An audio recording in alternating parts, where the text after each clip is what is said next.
Hello friends. स्वागत है आप सभी का स्टॉक्स ऑफ इंडिया में।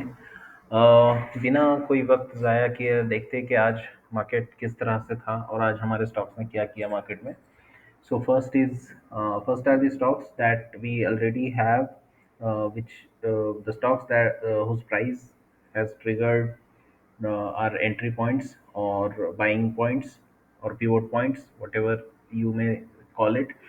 सो आज ग्रीन लैम इंडस्ट्रीज में पुल बैक देखने को मिला हल्का सा। सेम केसीएल के अंदर उसके अपोजिट, सॉरी, एक रैली देखने को मिली, बाइंग देखने मिली। और वो बाइंग ऑलमोस्ट उसके 50 डेज का जो एवरेज वॉल्यूम है उसके करीब करीब उतनी वॉल्यूम से बाइंग देखने को मिल रही है, तो दैट्स अ गुड साइन। उसके बाद है आपका नियोजन। नियोजन में सेम थिंग, पुल बैक्स कंटिन्यू हो रहे हैं। लेट्स सी कि ये कब तक चलता है या फिर हमारा स्टॉप लॉस हिट होता है। अ, उसके बाद है आपका वीएसटी टीजर्स। तो वीएसटी टीजर्स में भी एक एक्सपेक्टेड था, जो पुल बैक आने वाला था वो आया, बट उतना बुरे तरीके से पुल बैक नहीं हुआ है। प्राइस गैप अप हुई थी और ऑलमोस्ट कल के क्लोजिंग प्राइस के आसपास ही क्लोज हुआ है। सो ये कुछ इस तरह से हल्का सा पुल बैक कह सकते हैं इसको। उसके बाद ईपीएल में साइडवेज मूव अभी भी चल रहा है। ये जो जोन बना हुआ है, बस प्राइस इसके आसपास ही फिलहाल ट्रेड कर रही है। लेट्स सी कि ये जोन से अब कब बाहर निकलती है प्राइस और ऊपर की तरफ जाना शुरू करती है। एफटीसी में आप देख सकते हो कि आज एक हल्का सा पुल बैक हमें देखने को मिला। Volumes are dried. So FDC में सप्लाई जो है वो धीरे धीरे आप देख सकते हो कि डिमिनिश हो रहा है, कम हो रहा है। And that's why we are hopeful कि यहाँ से प्राइस, सिंस ये ट्रेंड रिवर्सल है, तो यहाँ से एक अच्छी खासी रैली भी देखने को मिल सकती है। सो लेट्स सी कि how price behaves in future. उसके बाद है आपका वेस्ट लाइफ में आज बड़ा पुल बैक तो नहीं कहूँगा, बट एक बेरिश कैंडल देखने को मिला, बड़ा वाला। और प्राइस काफ़ी गिरी है, मतलब 2% के आसपास गिर चुकी है प्राइस इसके नीचे, कल की क्लोजिंग प्राइस के मुकाबले। सो लेट्स सी कि यहाँ पर कहीं इसको सपोर्ट मिलता है क्या प्राइस को, स्ट्रक्चर का। और उसके बाद हो सकता है ये continuation of move they. Godrej properties में थोड़ा सा बेरिश डे था आज भी। हल्की सी क्लोजिंग जो आई है वो आज के लो पॉइंट के आसपास ही है। तो देखते हैं आगे कैसे चलता है इसका। वेसुवियस में एक अच्छा रैली देखने को मिला हमें। और वेसुवियस में हम एक अपडेट भी करना चाहेंगे कि हम जो हमारी बाइंग प्राइस है उसको हमारा स्टॉप लॉस करेंगे, ताकि जो हमारा गेन है अब तक, जितना भी ये गेन हो चुका है, जैसे कि हमारा रूल है कि अगर हमारा प्राइस जो है वो स्टॉप लॉस के इक्वल या उससे ज़्यादा ऊपर की तरफ मूव करता है, क्लोज हो जाता है वहाँ पे, तो फिर एंड ऑफ द डे हम प्राइस को ऊपर, स्टॉप लॉस को ऊपर मूव करते हैं। तो सिमिलरली इसमें भी हम स्टॉप लॉस को भी ऊपर मूव करेंगे, ताकि इन केस अगर कल को प्राइस नीचे आती है ड्यूरिंग दिस जर्नी, तो नो प्रॉफिट नो लॉस पे, या आप कह सकते हो ब्रेक इवन पे हम एग्जिट हो जाएंगे। And this profit will not turn into losses. तो ये एक अच्छा प्रैक्टिस है हमारे लिए। तो ये काफ़ी कारगर साबित हुआ है जब जब हमने ऐसा डिसीजन लिया है स्टॉप लॉस ऊपर की तरफ मूव करने का। खास तौर से ट्रेंडिंग मार्केट में ये काफ़ी अच्छा चलता है, जैसे अभी ट्रेंडिंग मार्केट्स है, आप देख सकते हो कि रैली कंटिन्यू हो रही है। सो उसमें बहुत कम गुंजाइश होती है कि प्राइस आपकी वापस नीचे आएगी ही। अगर आती भी है तो फिर आप कॉस्ट टू कॉस्ट एग्जिट हो रहे हो। उसके बाद है आपका गुडियर। तो गुडियर में आज टारगेट हिट हो गया है। एंड आप देख सकते हो कि यहाँ पर जो हमने इसका जब एनालिसिस किया था, तब हम बार बार कह रहे थे कि एक बड़े टाइम फ्रेम पर एक कप एंड हैंडल बन रहा था इसमें, और जो कि एक साइडवेज मूव प्राइस का कंटिन्यू रहा। और उसके बाद आज एक बड़ा बुलिश मूव आता हुआ दिखा हमें यहाँ पर, और प्राइस ने हमारे टारगेट को हिट कर दिया है। तो Goodyear has hit the target. लेकिन अब अगर मुझे पूछा जाए तो मैं कहूँगा कि यार ये बहुत बड़े बेस से बाहर निकल रहा है, तो कहीं ना कहीं पर्सनली अब हमारा डिसीजन कुछ भी हो सकता है। लेकिन आप इस चैनल का जहाँ तक सवाल है, तो यहाँ पर टारगेट हिट हो चुका है। उसके बाद है वे वी गार्ड। वी गार्ड में प्राइस जो है वो साइडवेज ही चल रही है, अक्सर हमारे बाइक प्राइस के नीचे ही है, लेकिन साइडवेज मूव फिलहाल कंटिन्यू कर रहा है। उसके बाद देखते हैं हेरिटेज। फूड में क्या चल रहा है। तो हेरिटेज फूड में भी जैसे कल ही आपको बताया था कि रिस्क फ्री ट्रेड हो चुका था, और उसके बाद से आज एक हल्का सा पुल बैक देखने को मिला है, but that's fine. Bajaj consumer ने आज अपना टारगेट हिट किया था। कल ही हमने इसका जो स्टॉप लॉस था उसको बाइंग प्राइस पे कर दिया था, और ये रिस्क फ्री ट्रेड बना था ये वाला भी। आज उसका टारगेट आ चुका है। ई मुद्रा में एक साइडवेज मूव चल रही है ब्रेकआउट के बाद से। ये जो एक बेस ब्रेकआउट हुआ था उसके बाद यहाँ पर जब हमने इसको आइडेंटिफाई किया था कंटिन्यूएशन ब्रेकआउट के तौर पे, बट वो ऐसा चला नहीं है, ये साइडवेज चला गया। लेकिन इसमें भी बहुत अच्छी डेवलपमेंट, अगर मैं आपको इसको आर्ली टाइम फ्रेम पर एक्सप्लेन करूँ तो ये कुछ इस तरह से दिख रहा है। आप देख सकते हो कि यहाँ पर वॉल्यूम्स जो है वो धीरे धीरे कम हो रहे हैं जब ये बेस बनता जा रहा है। और अगर आप इस बेस को देखोगे तो आपको कहीं न कहीं समझ में आएगा कि जो इसके पुल बैक्स है वो धीरे-धीरे छोटे-छोटे होते जा रहे हैं, या कॉन्ट्रैक्शन वीसीपी बोल सकते हैं। छोटा-सा वीसीपी हमें यहाँ देखने मिल रहा है, जैसा हमें ज़ायडस में देखने मिला था। और ये कहीं न कहीं इसका ट्रिगर हो सकता है ब्रेकआउट पॉइंट, जहाँ से प्राइस अगेन एक अप मूव दे सकती है। मैं इसका पॉइंट ही हाइलाइट करता हूँ। 487 के आसपास, 487 पार करने के बाद शायद प्राइस में अप मूव आना शुरू हो जाए, रैपिड अप मूव आना शुरू हो जाए। जिस तरह से साइडवेज चल रहा है वैसा ना चले, क्योंकि कहीं ना कहीं छोटे टाइम फ्रेम पे वीसीपी दिख रहा है। मैं और एक बात क्लियर करना चाहता हूँ, छोटे टाइम फ्रेम के वीसीपी ज़्यादा रिलायबल नहीं होते। जायडस के वक्त भी हमने बताया था ये कि ज़्यादा रिलायबल नहीं होते, लेकिन कभी कभार चल जाते हैं depending on the stock and the market conditions.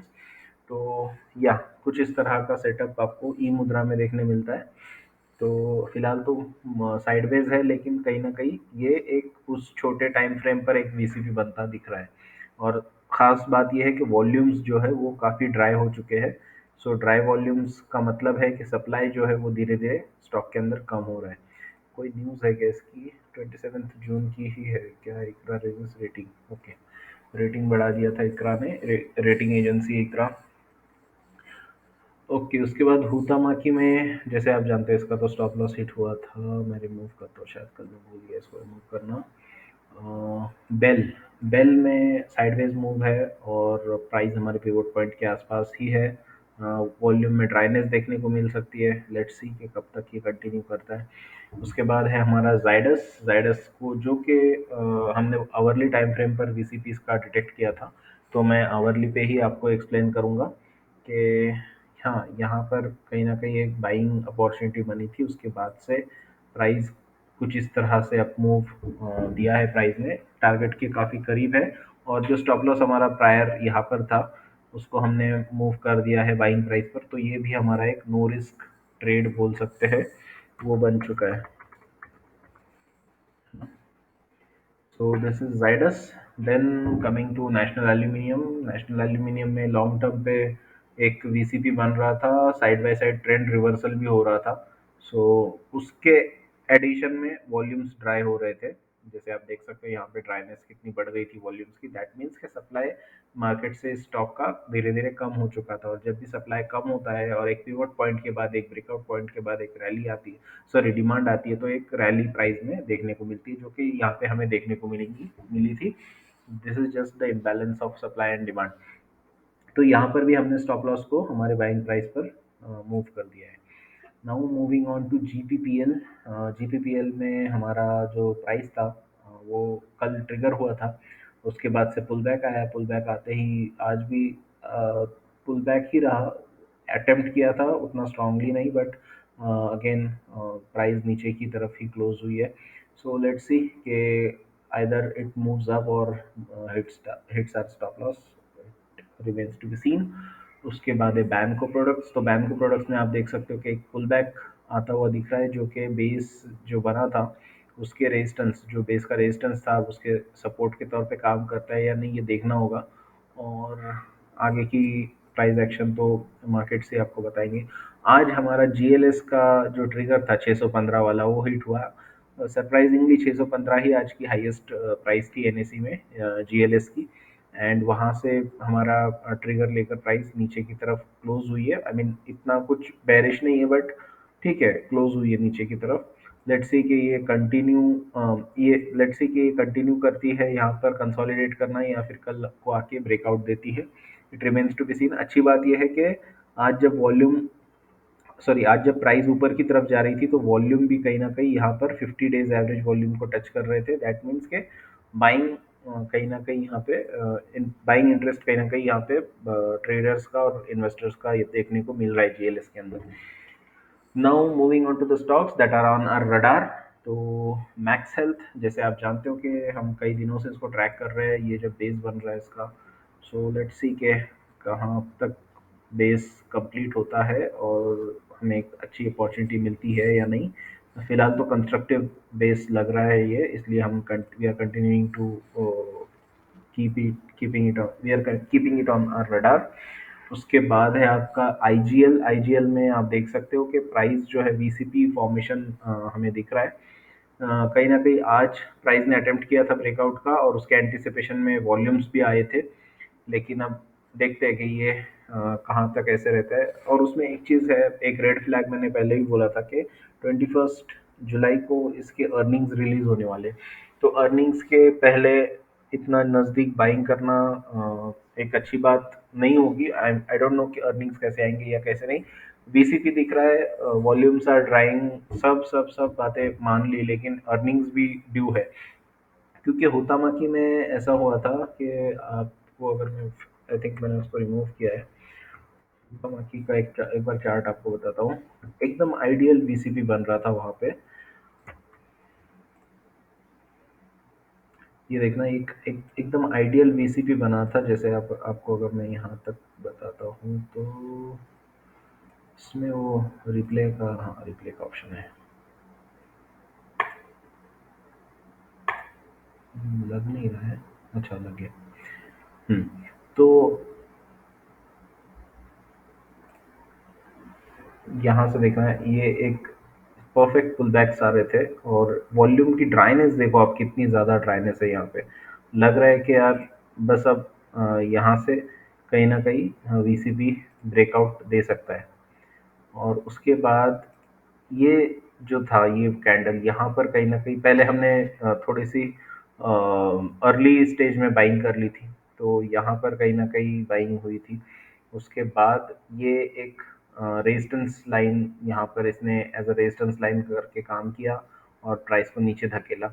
लेकिन ये भी हमें बहुत पॉजिटिव इंडिकेशन लगा प्राइस का, कि प्राइस ने यहाँ पर आप देख सकते हो कि एक हल्का-सा पुल बैक जो परफेक्ट होता था, एक वीसीबी को परफेक्ट करने के लिए काफ़ी ज़रूरी था, वो पुल बैक हमें यहाँ पर देखने को मिलता है।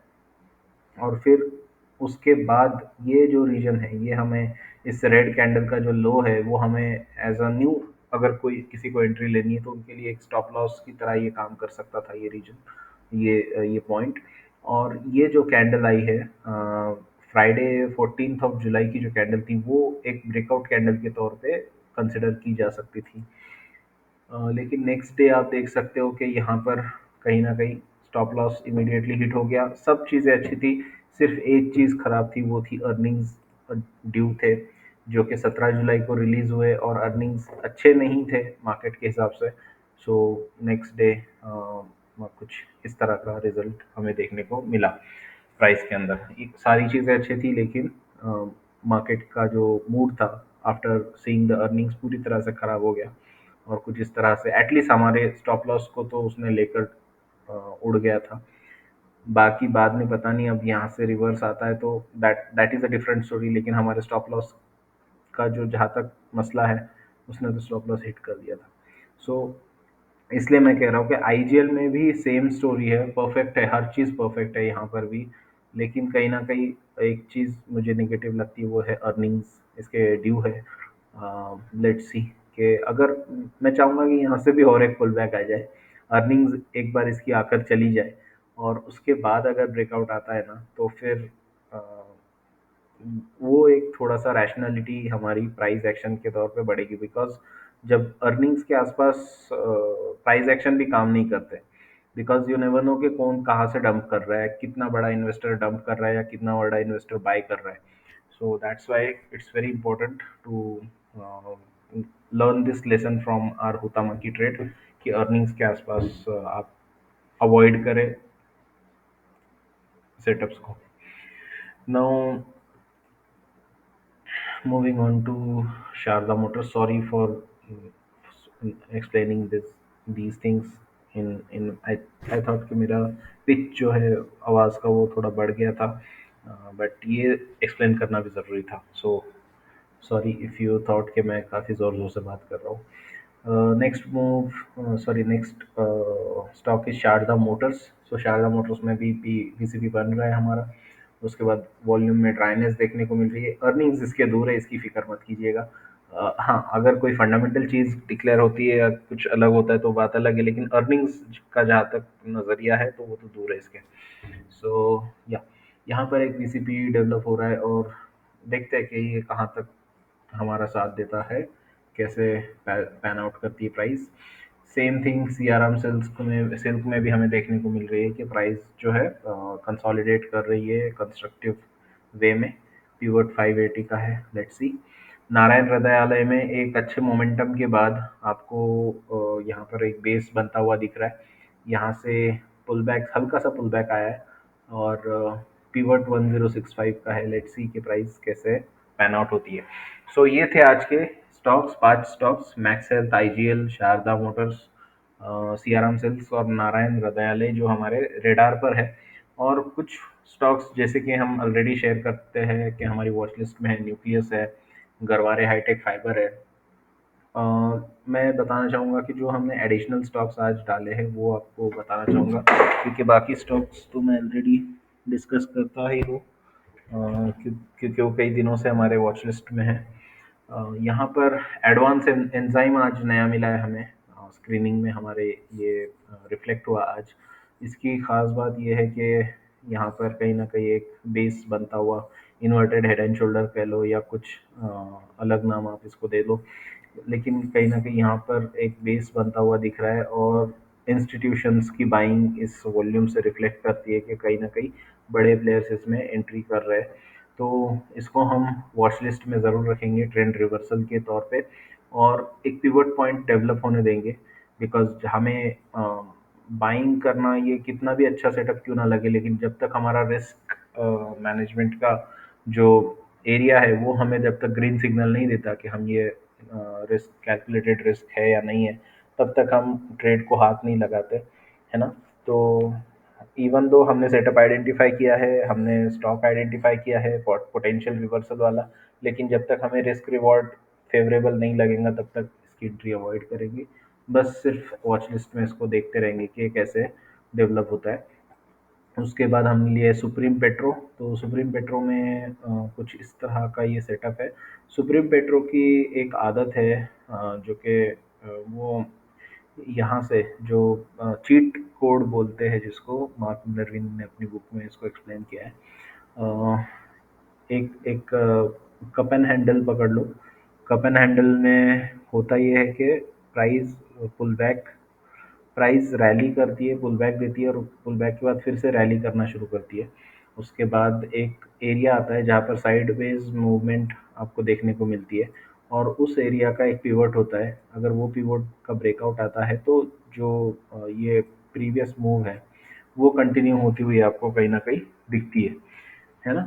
तो ये हमको ऐसा लग रहा है कि शायद सुप्रीम पेट्रो में वही फेनोमेनॉन अभी चल रहा है। और आप देख सकते हो जब पुल बैक्स आ रहे थे तो इसके वॉल्यूम्स काफ़ी कम थे, दैट मीन्स के सप्लाई जो है वो कम था पुल बैक्स के वक्त, सेलिंग कोई कर नहीं रहा था ज़्यादा। उसके बाद रैली जब आ रही है तो आप देख सकते हो कि वापस से इंटरेस्ट आता हुआ दिख रहा है। हालांकि कल का जो सेटअप था, कल का जो बार था, उसका रेड वॉल्यूम था अल्टीमेटली, लेकिन अक्सर जब प्राइस ऊपर की तरफ जा रही थी तब वॉल्यूम्स आ रहे थे इंट्राडे सेटअप में। अ, उसके बाद यहाँ पर देखेंगे तो एक पॉज हमें देखने को मिल रहा है, और लग रहा है कि अगर ये पॉज का ब्रेकआउट आता है तो कहीं ना कहीं ये एक स्टॉप लॉस के तौर पे काम कर सकता है, और ये जो रीजन है ये एज अ टारगेट काम कर सकता है। सो लेट्स सी। ये रडार पे तो है, देखते हैं कल कैसे मार्केट प्ले आउट होता है। उसके बाद है आपका गेल। गेल में एक अच्छा खासा रेक्टेंगल बनता हुआ दिख रहा है, रेक्टेंगल बेस, और उसके बाद ये कहीं ना कहीं अपने हायर प्राइस के आसपास ही कंसोलिडेट कर रही है प्राइस। अब तक आपने देखा था यहाँ से नीचे आई थी, उसके बाद अटेम्प्ट किया, फिर से नीचे आई, यहाँ से शार्प डिक्लाइन मिला था, लेकिन अब यहाँ पे कहीं ना कहीं प्राइस जो है होल्ड करने की कोशिश कर रही है, एक बेस बना लिया है उसने। सो लेट्स सी, गेल भी एक है हमारी वॉच लिस्ट में, और मान इंफ्रास्ट्रक्चर। तो ये कंसोलिडेट कर रहा है लो वॉल्यूम्स पे, that is what attracting us towards it. उसके बाद देखते हैं कि ये कैसे पैन आउट होता है, but these are the stocks that we are currently watching. Okay, so again I would say कि ये एक एजुकेशनल कंटेंट है, आप प्लीज़ इसको एज अ ट्रेड और इन्वेस्टमेंट रिकमेंडेशन ना समझिएगा। इसमें हम कैसे सप्लाई डिमांड को आइडेंटिफाई करते हैं उसको सीखने की कोशिश कीजिए, वॉल्यूम्स को रीड करने की कोशिश कीजिए, प्राइस बार्स को रीड करने की, सेटअप्स को आइडेंटिफाई करने की, ये चीज़ें सीखिए इसमें से ये मत सीखिए कि आपको कौन सा स्टॉक लेना है, कौन सा बेचना है ना। So we are not SEBI registered, और आपको अगर ऐसे कोई डिसीजंस लेने हैं तो आप कोई सेबी रजिस्टर्ड रिसर्च एनालिस्ट से या एडवाइज़र से आप कंसल्ट कर सकते हो, बिकॉज़ आपका जो पैसा है वो सेफ हाथों में होना चाहिए। हम अपने आप को उतना सेफ नहीं समझते, to be honest, because we are not really from the finance background, academics में भी नहीं, और दूर दूर तक कहीं से ताल्लुक़ नहीं पड़ा कभी भी फाइनेंस का। लेकिन जो भी सीखा है ये आपको सिखाने की या आप तक पहुंचाने की कोशिश कर रहे हैं, that's all we have. Thanks for your time, bye bye, take care.